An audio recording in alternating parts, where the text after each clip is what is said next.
Hi, I wanted to talk to you a little bit about the Nitro Konvoi POWSURF project. I'm here with Ben Dietermann, the owner and founder of Konvoi Snowboards and POWSURFers.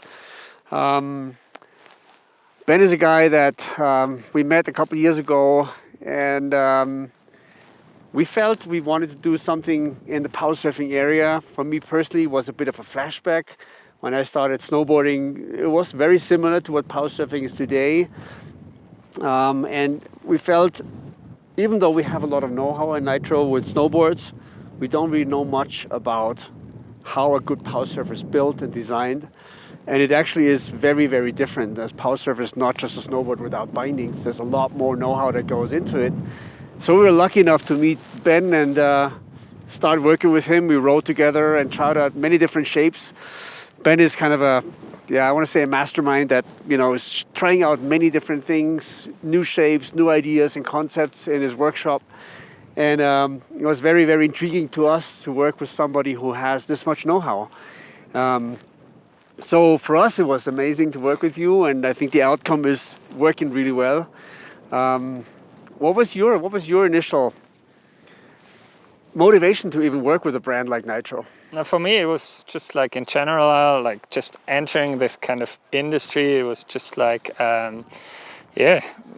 very interesting and fun to, just interact with other people behind boards. And then also, like, especially with this topic, it was, to see how that there's different. For me, it's kind of standard POWSURF or snowboard or whatsoever. And so then seeing like, different guys, people getting on the boards and how hyped they are and how they react to certain shapes and stuff like that, and especially going out with you guys, like seeing you all sparked up. And for me, it's like I really love POWSURFing, but in a way it's really still a niche.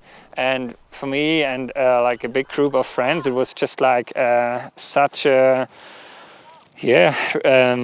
new thing we're all so hooked on. So I kind of, this needs to be spread, and how I'm a small brand, have a small brand, so how can we spread it? And so it was kind of, and then naturally there was this connection, and so let's make something happen.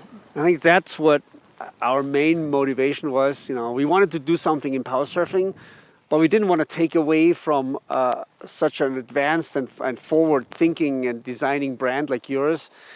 We felt our part in it could be to help more people getting into it. We have distribution, we have, of course, salespeople, we have motivated, shops that can get behind it. And we felt, that it would be worthwhile to create a product together that, we could offer to people that want to try it out, get into it. And if they want to get more involved with it, they can always step up and get something more advanced. And so we never wanted to take business away from you. We wanted to create something with our reach as a brand. People can try. We do festivals. People can get on as POWSURFer at any of the places where we show our boards. And we wanted to use that, combine it with your know-how. And honestly, we could have not done this board. Most of this board is designed by you. But it was super fun to talk about the differences. We rode these boards from 140 to 2 meters that you built.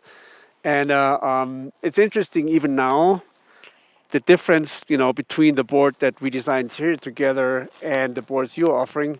For you, what was the biggest difference, apart from production, which is a different place, but from the design aspect, what was the most difference between this board and the typical boards you make?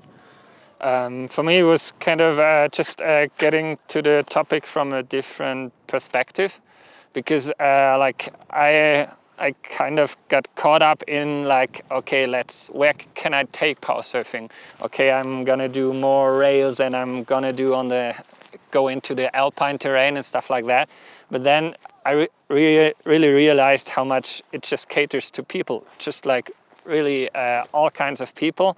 And so like with this, okay, you got the audience, you're just known worldwide and kind of spreading the fever. We kind of need a board that is like easy entry, like really like very natural to get on, get moving, get into the turns. And so I kind of went to a more puristic approach, kind of more subtle features on the base, and yeah. Yeah, and I think it's noticeable. You know, if you compare like the Nitro Konvoi POWSURF to your typical boards, that it makes it a little bit easier. You know, maybe there's a level where if you want to push more, you need a more advanced board. That's normal, even with snowboards.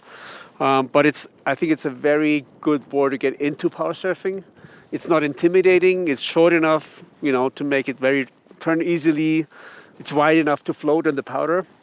One of the most interesting things for me when we, started trying out all these boards in all the power surfers were that they don't dig in the powder like a typical snowboard. When you're standing, on top of the mountain and you kind of want to get into the powder field, your nose sometimes tends to dig. If you have a big board and everything, and the power surfers don't do that, they float.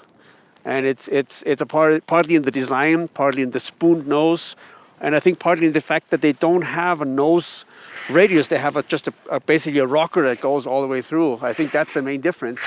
The flotation is amazing, even though they're so small. Yeah, like as you said, it's all about the combination of features, and it's just like for me, it's important that it's a power surfer. It's not a snowboard, and not just like, okay, this is a kind of we just take the bindings off, but no, like really you have a new free space to fill with new design aspects. And so, okay, maybe I don't like rocker snowboards, but with power surfers, it's just like the thing I want to ride. Yeah. And as you said, like how the board picks up speed, that's just such a difference. And for me, it's pretty amazing. In the powder, it's amazing. It makes me want to try that idea for a snowboard, because it's like, man, they float. Why should somebody power surf? Why should somebody even try it, in your mind? Because like when you're hooked onto being outside, it's just like something that gets everyone. Kind of stay away from it. It's highly addictive. So. It's crazy. It's so. I don't even see snowboarding and power surfing competing in a way. For me, it's an add-on. Power surfing is so playful. It can be anything from you take your family, and a board, and you all just go up on the hill and have fun. That can be it, or you take it, and you go some crazy, steep face. But for me, the cool thing is getting into is so. It's easy. It's also challenging. Mm-hmm. As an experienced snowboarder, I was very blown away by how much you feel the board, how much you feel the differences between different board shapes and designs. And of course, personally for me, it's a crazy flashback, because that's how I started, like 40 something years ago. Most of the snowboards were kind of like this, not as advanced, but kind of similar in a way. Yeah, the idea was, it's just the origin, like just taking a surfboard into snow. Yeah. And now it's kind of reinterpreting it. So I think it's really, really rewarding to go out and try it. Even with your family and friends, try to, find a board somewhere, try it out. Yeah. Whatever you do, I would always recommend get a well-designed board. Just a plank doesn't really give you as much fun. Try to get a board that has more design ideas going into it. I think that's the only advice I would give.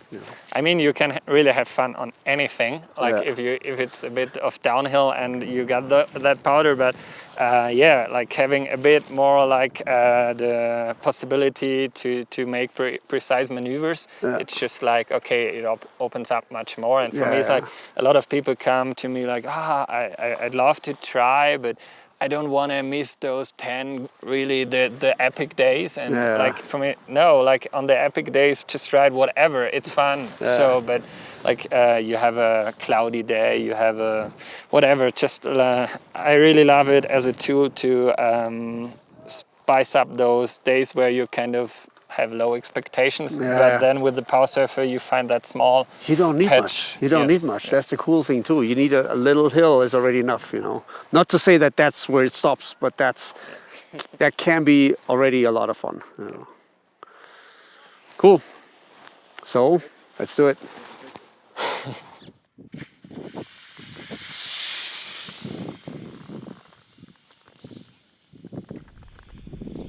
Yeah.